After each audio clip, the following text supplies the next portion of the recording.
Hello, everyone. Welcome to a special Friday edition of the Tom's Hardware Show. I'm your host, Michelle Ehrhardt. I am joined by Senior Editor Andrew Freedman. And the Hello. reason we're having this special Friday Tom's Hardware Show is because Andrew's here to discuss the Steam Deck.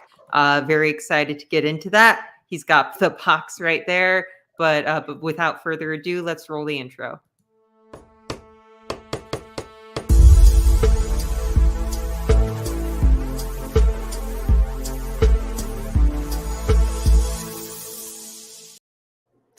So once again, hello everyone. This is the Tom's Hardware Show where we sort of discuss the big tech news of the week. And aside from Elden Ring, which I'm very excited for, and certain world events, the big news that we're covering this week is the Steam Deck. And we are finally able to talk about it. We've got Andrew here who has done a full review of the Steam Deck, as well as has done an interview with Valve. So I'm very excited to have him on. As always, we are taking your questions, so feel free to leave them in whatever comment box is on your streaming service of choice, and we will get to them throughout the show. I noticed we do have a couple of questions already. I'll take one of those right now, actually, which is whatever happened to Sharon. Haven't seen her on the show for a while. We miss Sharon. We love Sharon. Nothing bad has happened to Sharon. She's just moved on in her career to another opportunity. So now I am your host, Michelle Ehrhardt. She'd love to know you spelled her name right, though. That is greatly appreciated That is by her and true. colleagues. Yeah. Right. So now you have to learn to spell my last name, which is just a string of consonants. We can thank Germany for that. But I'm not the most interesting thing we have to show on camera right now. Andrew, you've been looking at the Steam Deck, right? So Yeah. tell us a little So more. it's What do in you here. think of the Steam Deck? All right. So let's take it out of here, right? So this is the case it comes with. This is the 512 gigabyte version case, and we can talk a little bit more about it later. But there are different cases. I'm not going to dwell on that too much. But ta-da! Here is the Steam Deck, and I've got it on already. And you can see it's kind of a chunker. It's not small. I don't think they were going for small. They were going for, as cool as you can get. It's about 11.73 inches wide, which is significantly deeper than the Switch, which is, I think, about 9.4 inches wide. And I think this is about a pound and a half, give or take. So, but it's never felt too light. In fact, the feel of this thing is great. It feels really good in the hands. I mean, it's made of plastic, but it feels really nice. You have these triggers and buttons that all feel really good. The buttons were initially mushier than like the really clicky ones you find on an Xbox controller, for instance, but I really grew to enjoy them. There's not a lot of impact. You can go and mash them real hard. And then you have these joysticks, which I think are some of the best joysticks I've ever used. I know a lot of people worry about things like drift. I think most controllers drift eventually. You really can't help that, but these ones feel. Oh, did I go to launch a game? I think I went to launch a game. These games feel. Thank you, touchscreen. These games feel these feel super solid, and there is a way to replace them that's been detailed in a video. But I think these feel like something that can last a while.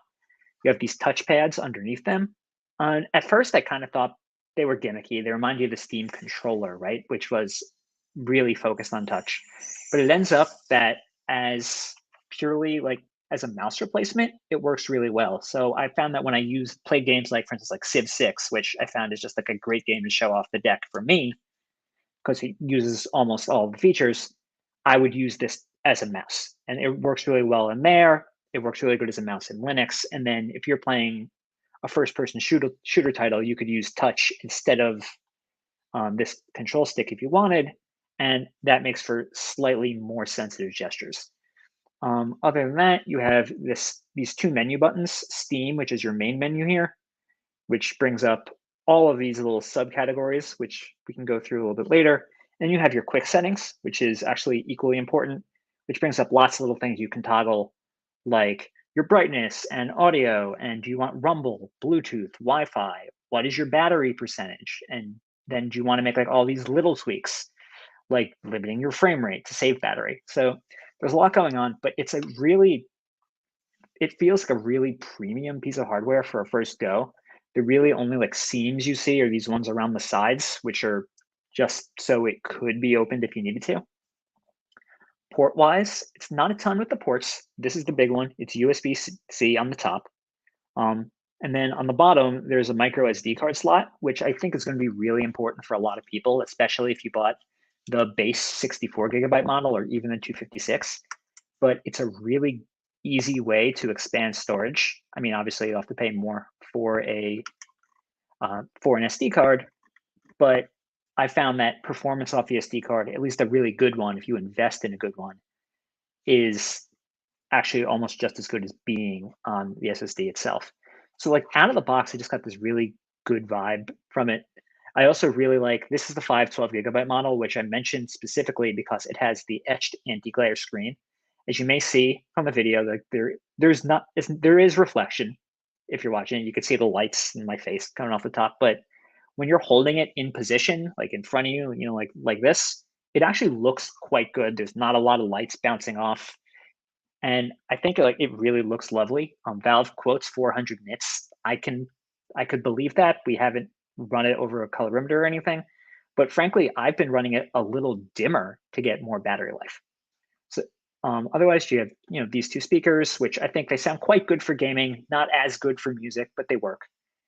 And then otherwise, the last thing I forgot to mention, back buttons. Usually you see these on Pro controllers, but Valve has them built in already. Some games are already ready to use them, other ones aren't, but you can go in through the Steam Deck and you can customize the controls so that you're ready to assign whichever buttons you want on the front to the back. So if you're playing in a more competitive way, then you could use those. And the last thing I might notice, or I might recommend for some people, is I used some dongles. And you'd be like, well, why do you want a dongle? I tried these two specifically, and that's because USB-C port is it's limited. And obviously there are things you connect via Bluetooth. I tried these headphones I have in, tried the Xbox controller, but you could use something like a dongle to connect over HDMI to a monitor, for instance. Or if you want to use a different form of storage, maybe when you're on the Linux desktop, that's a great way to do it. Or if you want to connect a keyboard and mouse, this is going to be the way to do it. I like using this one because it has USB power, which means I could take the adapter that came with it and plug it in. But if you don't have that, you could still connect something else and just run off the battery. So I think that's a quick run around of the system so far. Awesome. Thank you for giving us that little insider's peek. Obviously, none of us have had it in our hands yet.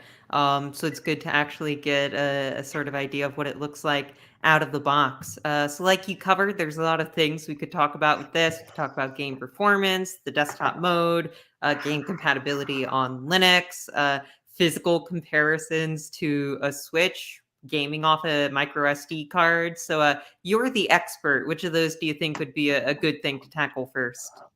Sure. Well, you know what? I have this Xbox controller here, and it's already paired. Let me move some of this out of the way so you get a nice clean view of it for those of you who are watching it as a video.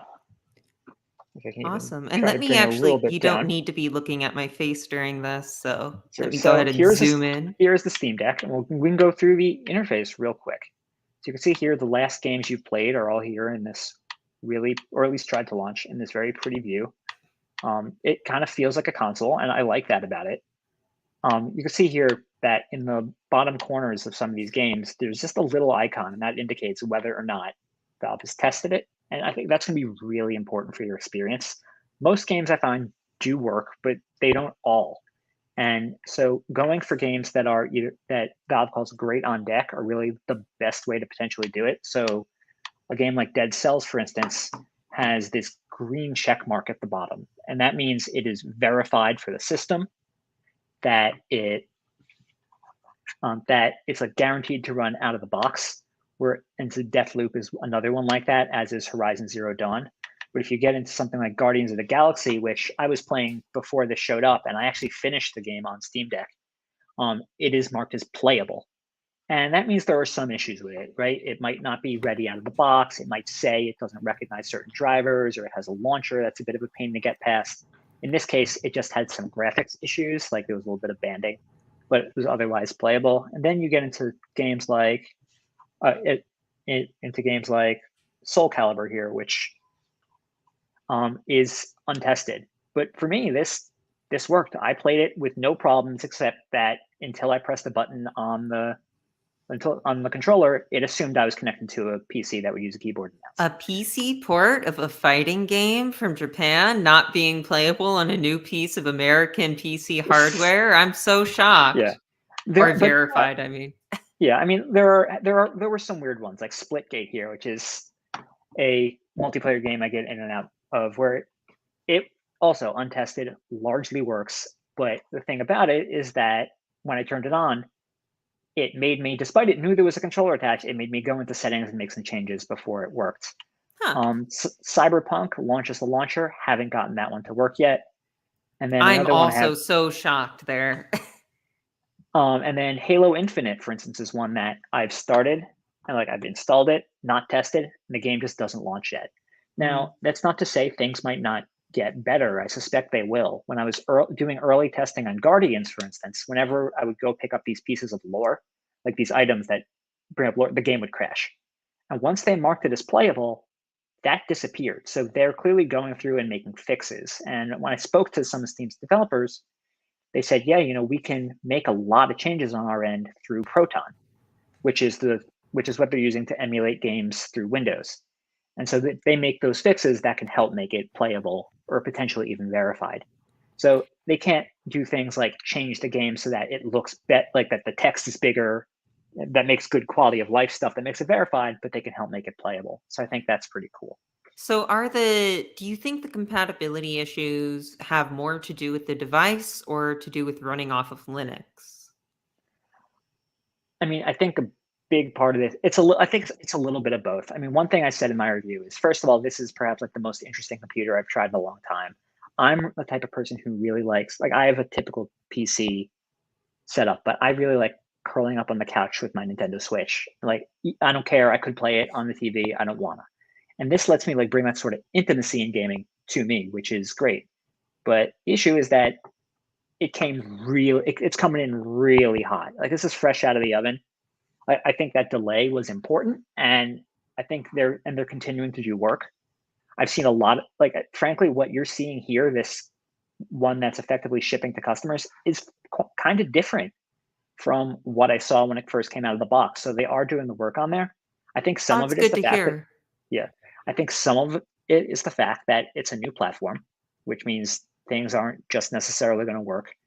I think part of it is that, yeah, all of a sudden they're promising that you're going to have a console-ready experience for thousands of games on Steam, and it doesn't run Windows, which most games run. So I think working through little problems with Proton is probably a big part of it, but we're still figuring some of that out. Gotcha. I have a couple of questions of my own related to the stuff you just said, but I do have a Sure. viewer question. Does it have touchscreen, which you showed it using the touchscreen Yes. earlier? Yeah. So this is a touchscreen. I will say really quick, I thought at first they were kind of wasting their time with the touchscreen. Why would I need a touchscreen on this? It's playing PC games. Most PC games aren't optimized for touch. I found I do like going through the menus a bit with touch, and that in some places where the controls don't work, like in launchers and things like that, touch is a really easy way to get around. That's the thing I was curious about. Yeah. So with the touchscreen in game, do you have a virtual keyboard that you're working with, or can you just click on a menu and it goes? Sure. So there is a keyboard. Here you go. This is the specific keyboard theme for the 512 gigabyte. There are different themes, and this one is for some reason just tied because we have DRM on our keyboard themes now. But they have a number of them, and you can pull up the keyboard whenever. So if you're doing something like searching the Steam store, for instance, you can just pull that up and it just works, and it's pretty easy. You can also get through that with a controller or the joysticks. There are some things that and this might be the case if it's just playable, for instance, is that things might work better with a keyboard and mouse. There are just some games where that's the case. Most of the time, if there's a keyboard, you can get through it or if there's a mouse rather, you can get through it by using the touchpad. But Otherwise, again, like there have been cases where I've found it more enjoyable to take, this is one of my receivers for keyboard and mouse, and add it in here, plug this in, and then bam, go through that way. Cool. And by the way, this works completely with a keyboard and mouse. Yeah, so that's the next thing I wanted to ask. You mentioned, a lot of games run off Windows. I know that the early coverage of this said that Windows might be coming in the future. You mentioned that there's a Linux desktop mode. So outside of like this big picture mode, sort of gamey OS, how does running the Steam Deck work? You plug a keyboard, you plug a mouse in, you go to the Linux desktop. Sure. When can we let me look show you. forward to Windows? Sure. So I'm going to plug this in right now. I have the receiver, right? I put this here, and it's actually really easy to get to the desktop. I'm not sure most people are going to want to, but if you go either by pressing the power button or through the menu down to power here, and then you'll see there is just a little part that says switch to desktop. You switch to desktop, and it takes a second and go switching to desktop, and then you get the KDE Plasma logo will pop up. It'll usually pop up sideways before reorienting itself. And this is the KDE Plasma desktop. And now I have a keyboard and mouse out of the frame here. You can see it moving around here. I've added apps. I have Chrome here, which they've actually built in Chrome, so that's really easy to access from the regular SteamOS. So that's helpful. I checked my bank account on this once. I think I might be the first person to do that. I haven't confirmed that with Valve. I tried adding Spotify. They actually have a whole store here called Discover, and you can. Oh, that's not it. That's the Finder, but I'm doing this upside down. They have a whole store called Discover with a bunch of apps that you can easily download and install. Effectively, a little Linux app store. And I think this is important for people who are doing this because Linux isn't I'm not going to say it's not popular, but I don't think among like the mainstream gaming segment it is. And so I can go through here and I can search. I found Slack on here, which we use a lot at work. You know that, Michelle. Spotify, web browsers are on here. Now you can go to the command line, and if you know your way through the command line, you can do whatever the heck you want. But there's also, just to start, a bunch of apps here, and you can search by them. And there's a bunch I've never heard of before, but there's also plenty that I have and could find useful. For instance, I had a screen snipping tool I used to get a couple things for the review, and those are all sort of built in there. And really, you have access to anything. Like I was able to get into the hidden files using the Control-H shortcut and find all of the screenshots I had taken in SteamOS and grab them from there. You can really get into anything. This is a full computer. You're getting a PC here. What I'm hearing, yeah, I was about to say, I'm hearing it's not locked down and it's a lot more, or it can be like a full computer experience. Part of me sees this and thinks like, when that dock comes out, if I'm going on vacation, maybe I don't need to bring a laptop to work on. Maybe I can just plug this into a dock and have like a tiny little Linux productivity machine alongside my gaming device. Yeah, I mean, I have been using this a bit with like keyboard, mouse, and this tiny screen. And I got to say, like, for me, that's not the best experience I've found. Like, it's a small screen. And I guess if you had the dock, it might hold it up at an angle better. But I was often doing this thing where like I was like craning my neck to get down to its level and like leaning it up across on things. When is that dock coming out then? So you don't have to do that. Sure. So I'm going to log out of the, this is how you get out, is you simply go here. You can't just press a button for this one? You just go to log out, and then it will, and then you have your SteamOS user, and then you log out, and then it's like, oh, hey, they're done, and then it'll reboot SteamOS. Gotcha. So the dock is expected in the spring. They had announced it, and then they didn't say anything about it, and then they went real quiet. And when I talked to them about it for a while, they said they were really putting all their emphasis on the Steam Deck. And then, oh, here's the cool little menu. You could have multiple players on here if you want. So I appreciate that. I live in a multi-user household. Exactly. So I thought that was really nice. And you can just pick a person. And will it like synchronize save data then? So like, say my boyfriend is playing on his account, Horizon Zero Dawn, and then I swap over to my account and boot up Horizon Zero Dawn. Will it be able to tell, who's playing and which save data to load? Yeah, so it should work that way. I've mostly tested that in games we benchmarked, but it works with the Steam Cloud, which is actually, I found a really interesting feature. Steam Cloud, you always use it on your computer and never really think about it. But once you have this, you're like, hey, I'm bringing this. Is my save data going to come with me? So like I said earlier, I was playing Guardians of the Galaxy before this showed up, and I was playing it on Steam on my PC, and then this came, and when I booted it up, connected it to Wi-Fi, it's the first thing they have you do, and it downloaded my saves from the cloud. Bam, it was here, and I was playing exactly where I left off. And later I went Awesome. back to the computer, and it was there. There are some caveats to this. Number one, this only has Wi-Fi. There's no 5G. There's no 4G LTE. So if you're playing on the road, you got to make sure before you leave, like, hey, I'm home. I'm going to connect this to Wi-Fi. I'm going to I'm going to make sure I have the data I want. Then you go on the road. Then you can kick back and play this on the back of the bus, any game you want in offline mode. It's like, obviously, like if you want to get in some like Elden Ring online, it's not going to work because you're not connected. But then once you get where you're going, you're going to want to connect to Wi-Fi again to re-upload that data. If you don't do that, then you can have a conflict in which either your PC or your Steam Deck doesn't know which one to use, and it will ask you which one it wants to use. But I've to had that keep it happen for just my PC. right, so to keep it going with that really seamless integration, you got to make sure it has the time to sync with the Steam Cloud. But Mhm. otherwise, yeah, as long as it's accessing your cloud, I mean, obviously it saves save data on here too, but it should work that way. Yes. Great. So I do have one question that harkens back to you saying, "Oh, this is like a full computer." Yeah. So we can eventually download Windows on this thing, right? You can download Windows now. There's nothing Okay. stopping you from downloading Windows. I have well, I have it over there somewhere, an SD card or not a USB stick with the Windows installer. The reason I haven't and chose not to is that in this pre-shipping window, um, not all of the drivers are totally ready for it, which means you could do it, but you're not gonna get the fully optimized experience out of the box. Um, they sound like they have it about ready over at AMD and Valve, and that it's jumping through some bureaucratic stuff. But once that's there, I absolutely want to test it with Windows, see if there's any difference in performance over Proton, and obviously just like see how it is to use these sort of controls on Windows as opposed to SteamOS, which is definitely designed to have it work. Right.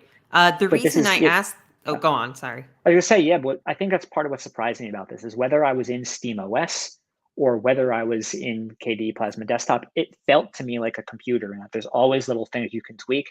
And frankly, that there's some things that didn't always work because the because this because the Steam Deck is a computer and they're figuring things out. And so it felt to me like sort of like the comfort of console gaming with all the customization options I like from PC gaming. Actually, so I'm gonna put on hold the next thing I was gonna ask. So going off of Sure. that, it didn't always work thing, Right. but the comfort of console gaming, part of the benefit, I guess, of console gaming is as things get more advanced, this is less and less true, but generally you plug it in, you turn it on, and it just And it works. works, and you don't have to fiddle with this. What is the user experience like for this versus something like the Nintendo Switch, which I know you're a big fan of? Yeah, I mean, in most cases, it's pretty similar, right? Like if I want to launch a game, then I'll just, in fact, here, I'll bring it back down for a second. And if I want to launch a game, I will go here, I will hit play, it will start launch. Maybe it'll download new files first. If it's the first time, maybe it will do some installation. It tells you what layout it's going to do. And then you see here, the game is starting to load off of the SSD. And and sometimes it takes a minute while it says, here we go, right? Here's Soul Calibur 6. It's just working. And that just works. But sometimes, and I'm happy to show you another demo, I will quit this game because it will let you try to run multiple games at once, but it's going to throw up a warning. Because How does why would suspending work then? I'll show you that in a second. So here, I'm going to launch Civ 6, which I've been playing a lot of. This actually, I felt like enabled me to play Civ 6 in a way I never had before.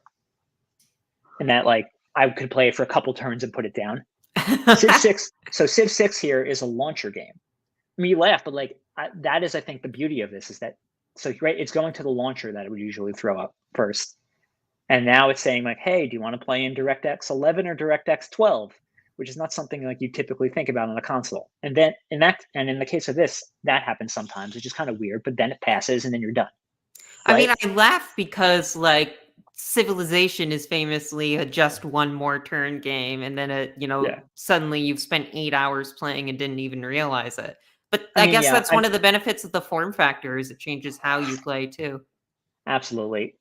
So like that was again like Civ 6 was not like my game, and then like last night I played for 3 hours on this thing, just on the couch, being real comfy. So absolutely like that. But like that's the type of like weird little thing that you see throughout things like launchers, or like if you're a console gamer and you launch a game, like for instance, Dead Cells has its regular version, and it also has a legacy version on OpenGL, I think, for lesser hardware. And when you launch it, it's going to say which one do you want to launch, and that's a PC thing, right? Where there's multiple versions. So it's the type of thing where there's little tweaks and changes to be made that I think PC players will appreciate because that's familiar, but you also just get all the ease of controller. Another thing I want to show off real quick, actually, is in the performance section, there's little tweaks they allow.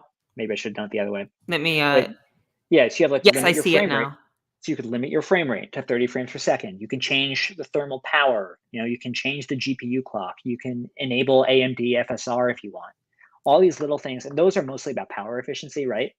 But they're little tweaks you can make to make it your own and say, hey, like this game, I don't need it more than 30 frames per second. I'm going to leave it there, and that'll save me some battery life. Okay. So all While those we're little on choices. this, let's Yes. let's talk about the white elephant that we've been avoiding, which is what is performance like on this and what is battery life like?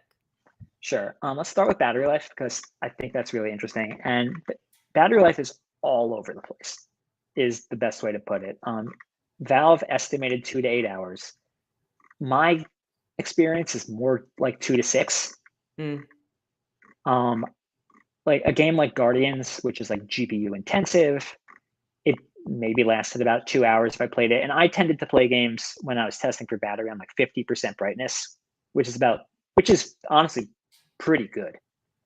But then like if I played a game like Cuphead, it lasted me much longer. And then I could leave it in sleep for a while and still have time to go back to a game like Dead Cells or Civ 6. If you're the less intensive, like those either indie side scrollers, things like that, they're going to last a lot longer on here. Were But yeah, there's a you lot. like limiting to 30 FPS while you were doing this, or were you running In it most, as is? sure. In most cases, I was running it as is to guess sort of like the blanket thing. So typically they would be around or under 60 FPS, depending on where they are. When I first, and this is important to talk about performance, when the Steam Deck first showed up, it had no limits on it. And I think that's probably how they originally intended to ship it. Since then, to make things a little more stable, they went in and they put in what you might have seen, that little switch for 30 to 60. That was originally a slider, which ended in off, which meant you could make it so there was no limits. The other thing they've done is they've applied VSync on the system level, which should help eliminate tearing and make things more stable. And at the moment, there's no way to turn it off. Valve tells me they intend on restoring both the slider and VSync once they have it more stable.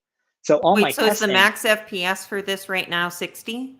yes, Okay. So you can't play games above 60 on the Steam. Well, actually, does the Steam Deck, can it display above 60? What's the refresh rate? Do we know? it's a 60 hertz refresh rate. All right. Well, it doesn't matter that much then. So it doesn't matter that much unless you're connecting it to an external display. Then some people might care. But luckily, I did the testing before that update, so I could give you a few ideas of how that goes.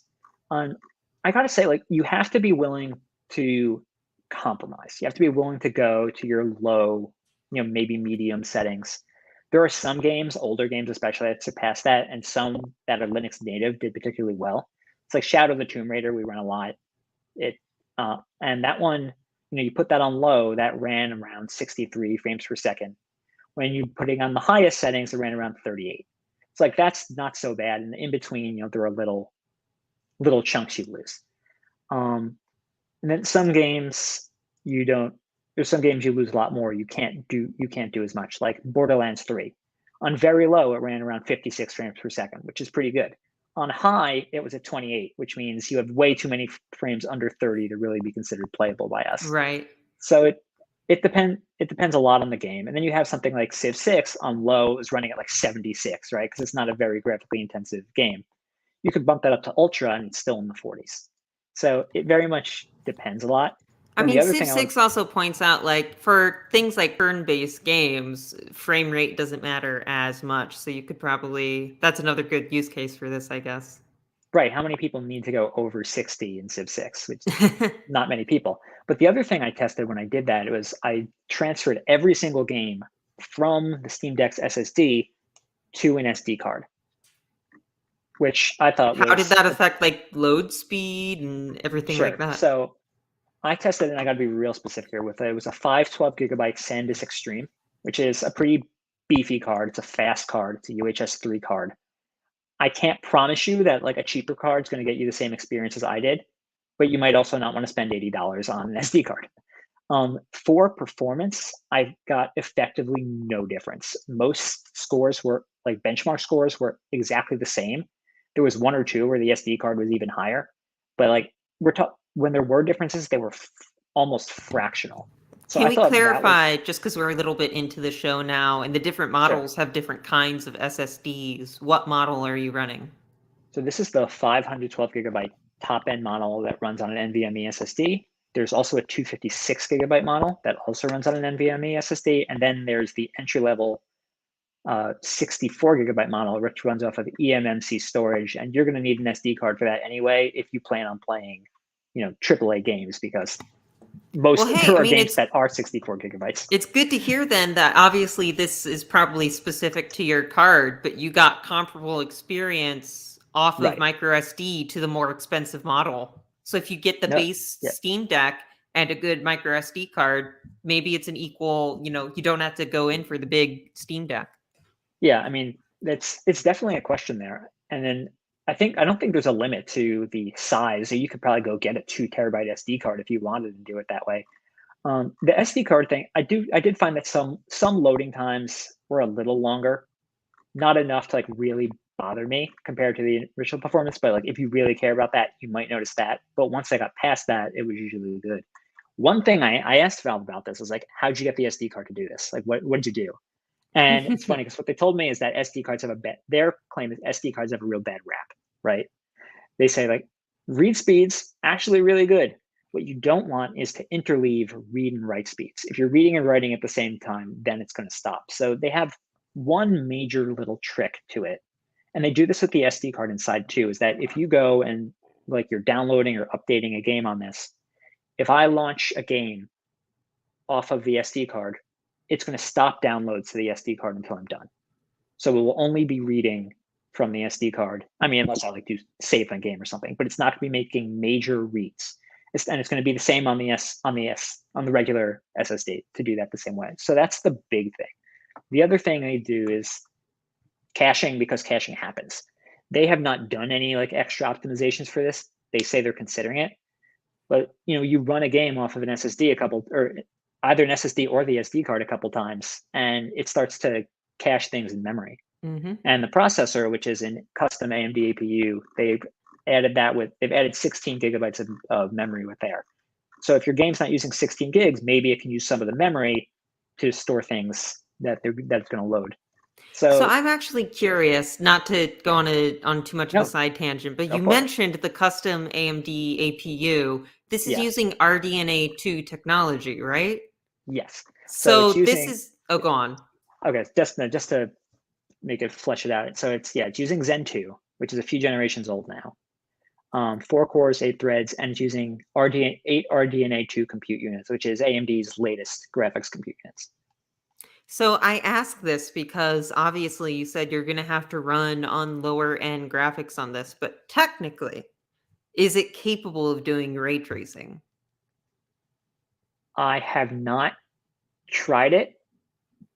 I wouldn't. I I haven't I looked into wouldn't that. You stumped either, me. but I am curious if it is technically possible. So maybe that's something to look to for the future, I guess. I But when I was playing I said I was playing a lot of Guardians, for instance. That does have ray tracing in it, but I believe where I had it on those low settings, it auto set all the ray tracing stuff off. that's actually a good point. So, like, without the ray tracing on those settings, what kind of FPS were you getting in Guardians? And like, did it look okay? This is a smaller Sure. screen, so So yeah, Guardians specifically, it's funny. There is a little thing, and bring it up here and then I'll show you. There's actually a little sort of a logger that you can use. So like if you're nerdy like me, they have what's called this performance overlay. Like I will bring it back, and so you can see all this information. In fact, this is how we did our stress test. You see it here in the corner. That's built into the Steam Deck, the overlay. That's really nice. It's built in. It's using what I believe is some open source. That's a lot better than the normal Steam performance overlay. Yeah, it's an open source software called Mango HUD. And you can show different levels. Like if you don't need everything, you can just get CPU percentage, GPU percentage, battery, and frame time. But you can go all the way up there. So that's like one way to, if you want that information while you're doing it, you could absolutely do it. Guardians of the Galaxy, you could usually, like lower medium settings, you could usually get around 30 frames per second. Whereas, I was playing it initially on my desktop with a 2080 and like, hitting 60 no problem at 1080p. Gotcha. But I mean, like on this smaller screen, did the low settings look noticeably worse than like the medium on your other machine? I mean, I was I was maxing out the game on my other machine. So sorry, I misheard. Yeah, it's noticeably worse than playing games on Ultra. And different games depend. That's really going to depend on the game, right? Mm-hmm. Whereas like some games are really good at scaling to lower end systems, and some games are not that good. Like Soul Calibur does not look great. Totally playable, but looks kind of like a very early PlayStation 3 game. So makes sense.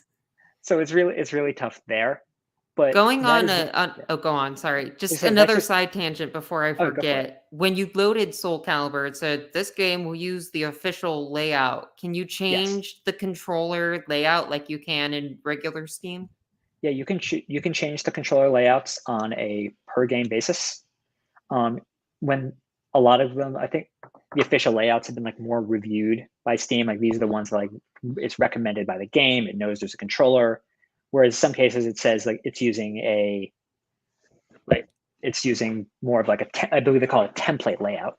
Gotcha. In fact, there was a point earlier on where they weren't calling them official layout. They were calling it like, oh, this is using a Sid Meier's Civilization 6 layout, and they've just changed that.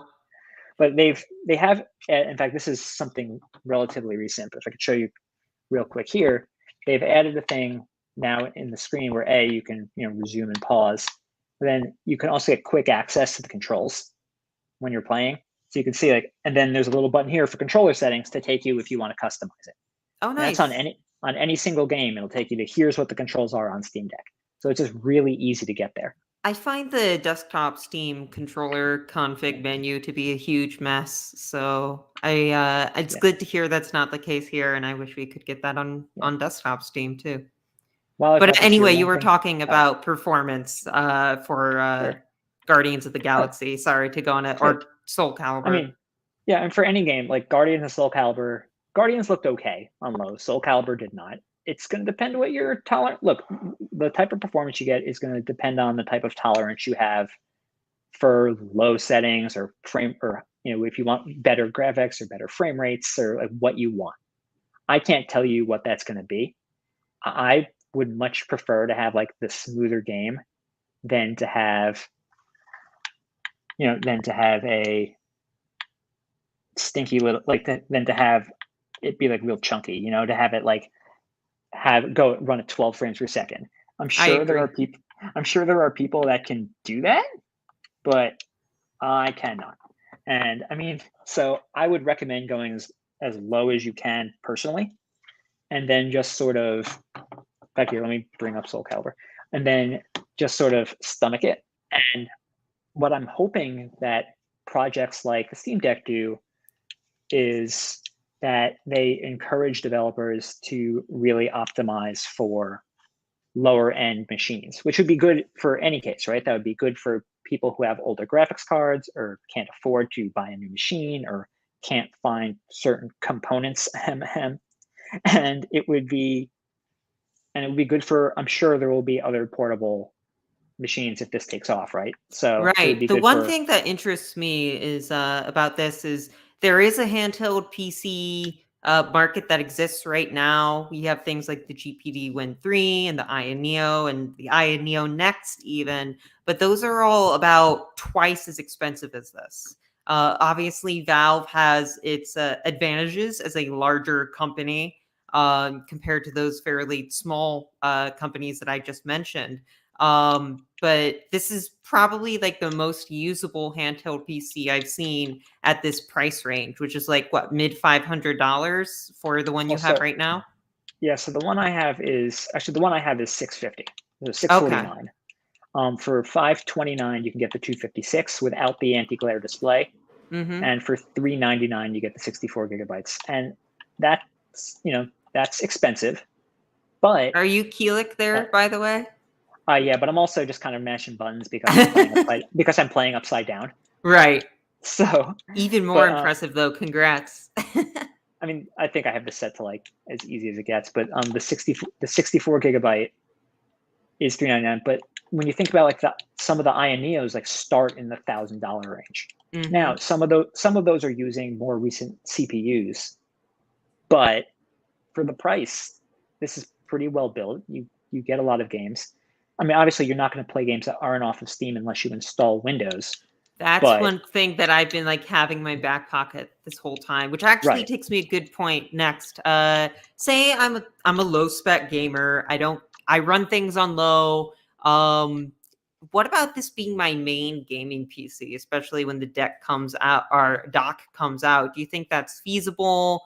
What kind of future proofing it has? How long will that last me? And what's the support for non-Steam game stores going to look like? Sure. So I have some of them are guesses, some of them are opinions, some are facts. So, and once Windows is up to par, which again, like I know the driver exists, that they don't want to hold it up. The people at Valve want this driver for the APU out as much as everybody else. You should be able to install Windows, and once you can install Windows, it means that you can install the Epic Game Store or GOG or Origin or any of those other types of launchers. Emulators. Sorry. I mean, emulators, yes. I mean, you should be able to install emulators from Linux, frankly, like from the KDE Plasma desktop. I have not tested anything in the emulator space, but that's definitely an option there. But so it should open up a lot. I think most people who buy this are probably going to stick on Steam if this is like their first real gaming PC. They have a big store, most games are on it, and SteamOS is really easy to use. Installing Windows might be a bit more advanced there, but you could do it once that driver comes out, and that'll open up a whole lot of games. Like for instance, I have an okay Steam library, but I also have a bunch of games on Epic Games, and at the moment, I can't play them like this unless I install Steam. Or unless I install Windows, rather.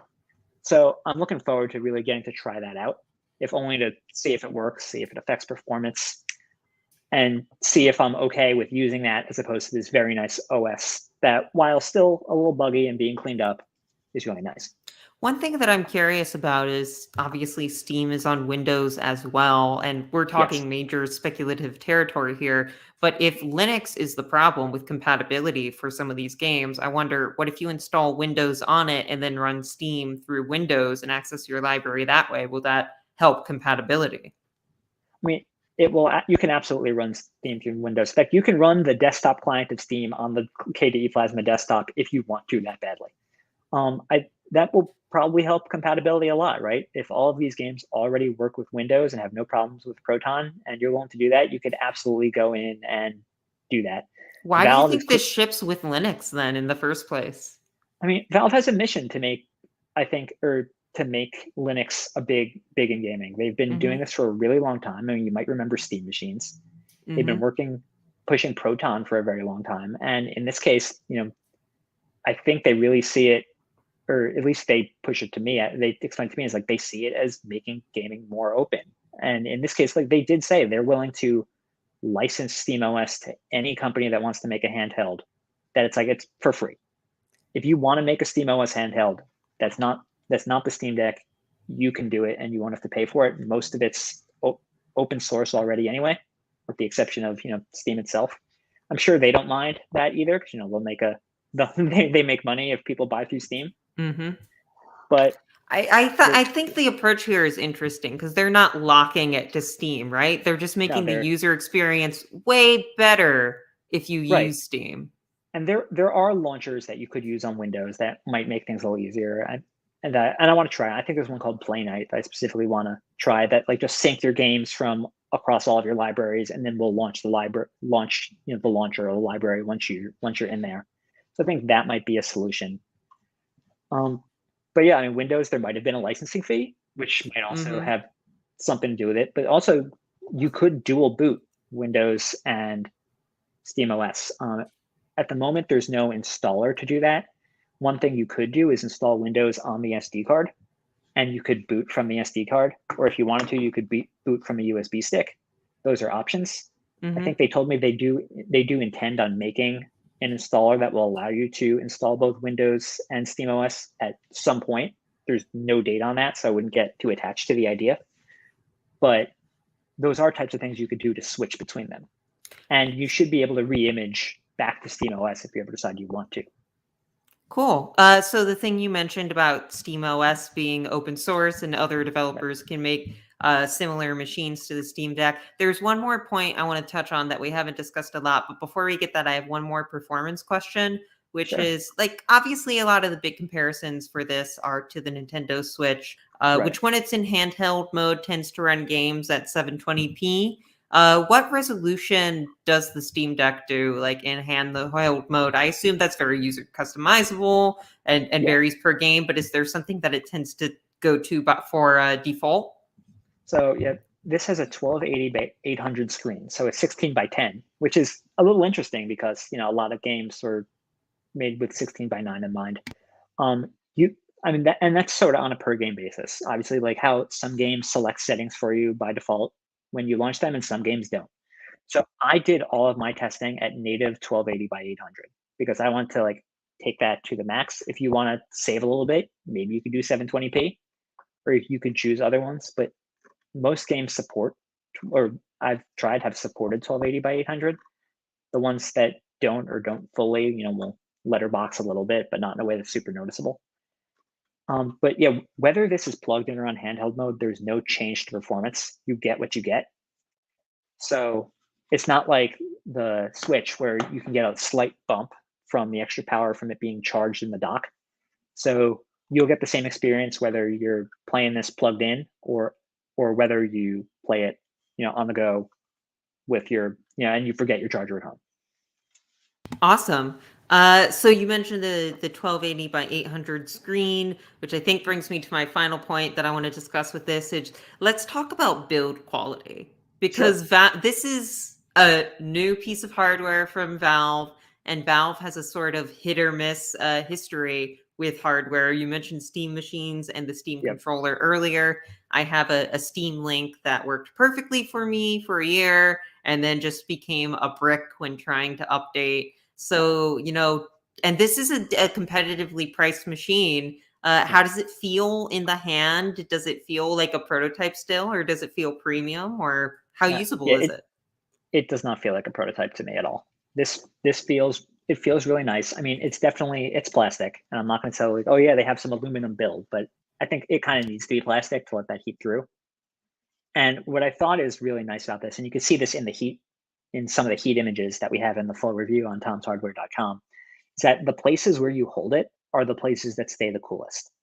So, I mean, you can see I have it here the way I usually hold it, and you have your intake is here, or is here on the back, and Hmm. then your exhaust is here up top.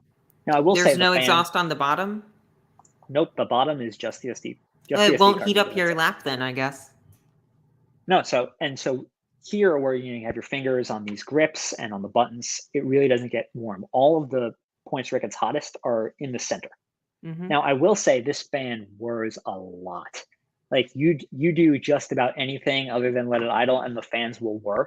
I don't know if that's something they can set. If once you're, I found that once I was like listening to a game make any noise at all, it didn't bother me a ton. But that fan is constantly working to keep this thing cool. So That two to being six said, hour battery life, loud fan. What I'm hearing is not the best for airplanes. I mean, look, if you have your headphones in, then then that'll bother somebody else, not you. Look, so yeah, it's not gonna get you around the world. Mm-hmm. If you're and again, it's gonna depend a lot on what you play. If you're playing 2D side scrollers and you lock to 30 and you don't mind the dimmest brightness, maybe you could really stretch out New York to LA. But it's really all over the place depending on the game. And if you're playing something intensive, it's not going to last long. I don't think it's inherently a bad airplane device. I mean, the Switch also doesn't last terribly long, although it's a Mm-hmm. lot smaller. But I would definitely recommend that if you're bringing it with you and plan on playing it for a long time, also bring the power adapter because you're going to need it. Right. I'm a bit of a controller snob, Andrew. So how do Sure. the buttons feel? That B button looks like it's about to jump off the side of the device to me. So when I first saw, and I'd seen the prototype at Valve's headquarters last summer, but when I first held it, I thought this was going to be a problem.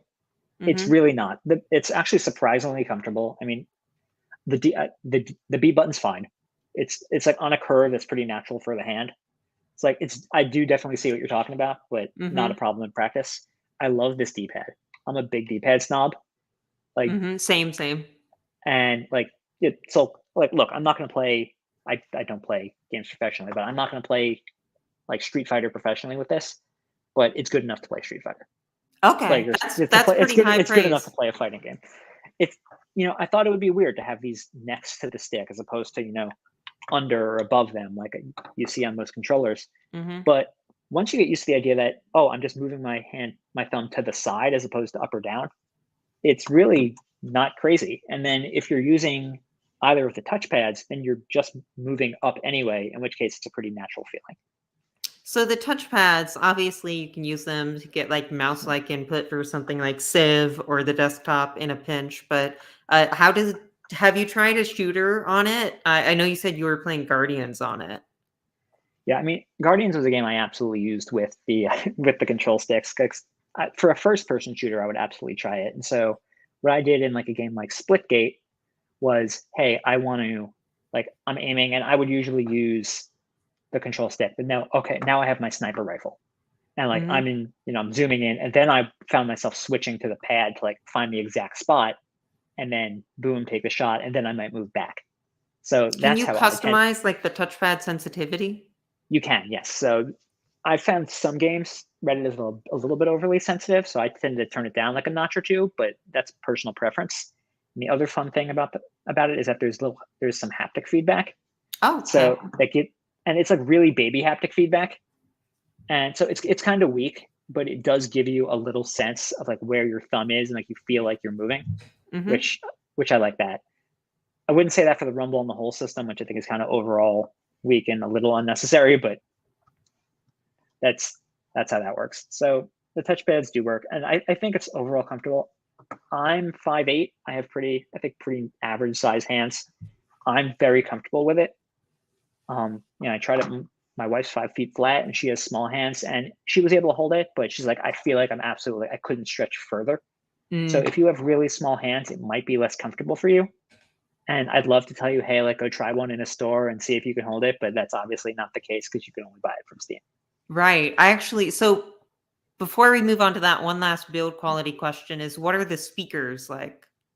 Sure. So the speakers, we didn't have like a scientific test, but I actually really like the speakers for games. I found especially that it was clear, it got surprisingly loud. Like I never used full volume for gaming, Do you and have like I can you plug headphones in easily enough or sure there is a 3.5 millimeter headphone jack, thank God. and Okay. you can also use Bluetooth headphones. Gotcha. Anyway, speakers, sorry, don't mean to interrupt. Oh, it's totally fine. So you could also use speakers if you don't want to use headphones. I think they're really good for gaming. They had they had a bunch of detail. The vocals sounded really good. Things like gunshots. I was gonna say gunshots, like lasers, all like really clear. Music felt nice. The only thing I was a little bit surprised by is I switched to the Plasma desktop, and I'm like, okay, I'm going to put on Spotify. Which, by the way, they have made it now so that you can switch between apps. Like you could run like Spotify or another music player or of your choice, and then listen to that music instead of the game music if you want. I found that it definitely felt better tuned for games to me. Like Mm-hmm. music sounded fine over the speakers, but I wasn't like, wow, this surprised me the way that games did. So I I think like find that a lot of devices of that size and in that price range tend not to be great for like bass, which is very heavy in like modern pop music. So yeah, so I was a little surprised by the difference that I felt, but you absolutely could use it for both, and I think they're good enough. not like They're like massively tinny or anything. no, I mean not particularly. I felt like games and dialogue all felt really good and loud and like were really clear. Like I was surprised by a machine of this size. Like it's not like 16-inch MacBook Pro good, but then for music, it's just like, oh well, like now it's like just like the synths and drums are like kind of falling behind the vocals, and like Mm-hmm. that one sounded more like a laptop. Yeah. Okay. Well, I mean that's not inherently bad. But No, it's it's not. interesting here then for games that you would say it's better than a typical laptop experience. I would say it's at least on par Okay, that's great. That's with actually a with pretty a high good praise. with good laptop speakers.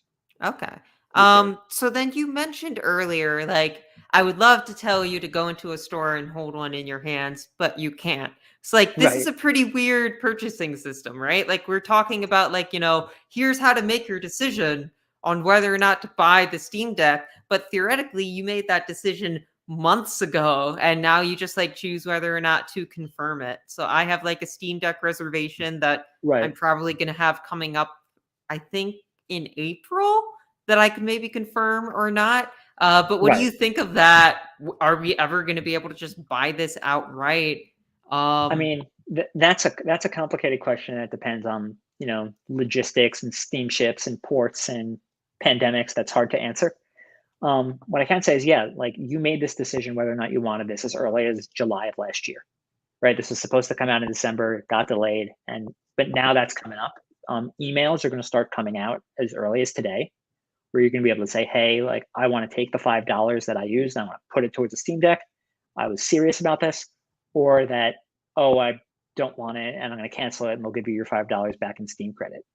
ooh If boy. you if you want to if you want to buy it, you can still get in the line, but you're getting on the back of the line. Hmm. And the it currently reads orders come after Q2 2022, which I think is purposely vague. When I spoke with the developers, I said, when is Q2 2022? What are you promising? And they told me they want to get all of the current orders, like the orders up to today, out by the end of the year. And I mean, look, that could mean in Q2 2022, that could also mean Christmas. There's a Hmm. lot of issues with supply chains right now, with getting chips, with getting things on boats and onto container The ships. by So the end of the year makes me think a lot more towards Christmas. I wouldn't be expecting to put in my pre-order reservation now and get it until 2024, to be honest. it's, I mean, I can't say, Hmm. I can't predict, but yeah, it's going to be very hard now to go and get one and expect it soon. I do imagine there will be some people who buy them and then flip them on eBay. Hmm. That's the world we live in, Yeah. unfortunately. I guess that we've made our opinions clear on that, but I'm glad to hear that the $5 isn't just eaten if you decide not to get it. Right.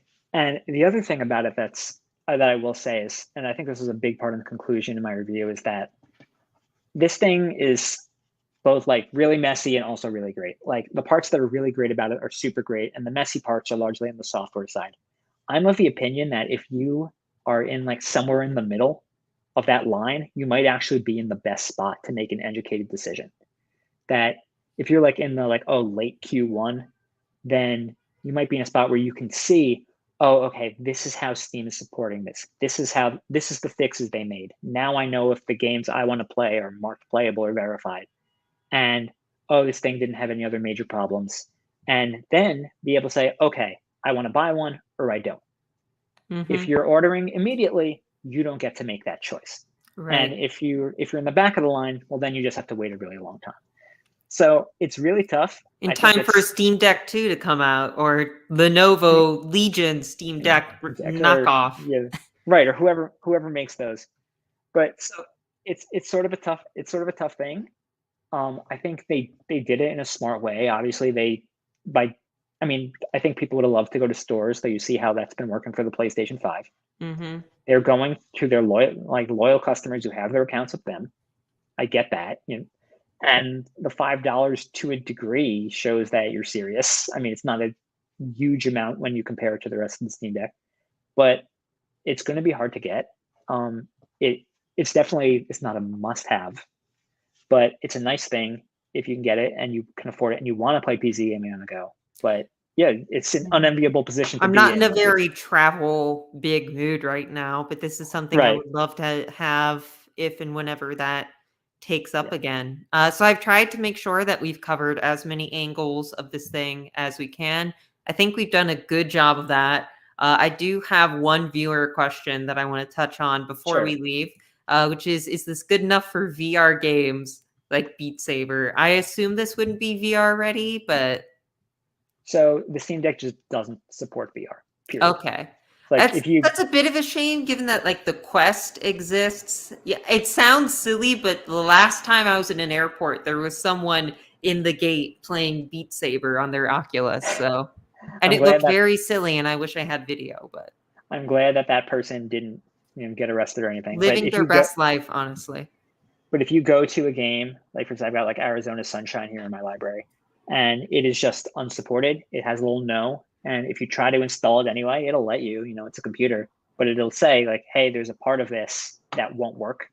Do this, at your own risk." So it doesn't support VR. Sorry. No worries. So thank you, Andrew, for coming on the show. We are Thank you for at having me. time. So before we close out, any final words or things you weren't able to touch on that you want to bring up? I think we were fairly comprehensive in terms of some of the stuff we went on. I mean, I hope if you're interested in the Steam Deck and you want to learn more about it, we have a full review up on the site. Currently, if you go, it's I think the biggest thing on the homepage. If you want to hear about the thoughts of developers, we have that as well. So I hope you'll go to tomshardware.com. It's a website and check that out. And I think that has a lot more photos and testing and charts and heat images and all the stuff you know us for. So I hope you'll go read that. Awesome. I was going to make the plug, but Andrew beat me to the punch. So thanks again for joining us for this special Friday edition of the Tom's Hardware Show. And we will see you next Thursday at our usual time of 3:00 for the next episode. Until then, stay safe and have a great weekend, everyone. Bye.